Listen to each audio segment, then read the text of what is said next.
ઉત્તર અને દક્ષિણ ગુજરાતના ખેડૂતો માટે રાહતના સમાચાર। સાંજે 7 વાગ્યા સુધીમાં ગાજવીજ સાથે વરસાદની આગાહી। 40 કિલોમીટર પ્રતિ કલાકની ઝડપે ફૂંકાશે પવન।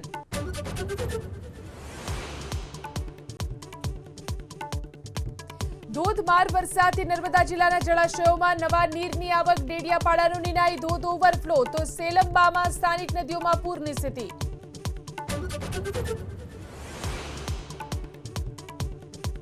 ભૂલકાઓના આરોગ્ય સાથે છોટાઉદેપુર જિલ્લામાં ચેડા। નસવાડીના મોરડિયા ગામની આંગણવાડીમાં ભોજનમાંથી ઈયળ નીકળ્યાનો વિડીયો વાયરલ।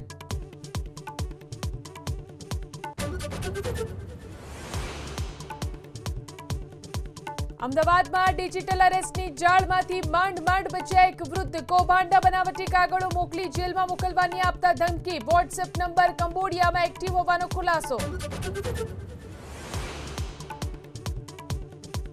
27 અને 28 જૂન 2 દિવસ ગુજરાતના પ્રવાસે ગૃહમંત્રી અમિત શાહ। અમદાવાદ ગાંધીનગરમાં વિકાસ કાર્યોની ભેટ સાથે ભારત ટેક્સીનો ગુજરાતમાં કરાવશે પ્રારંભ।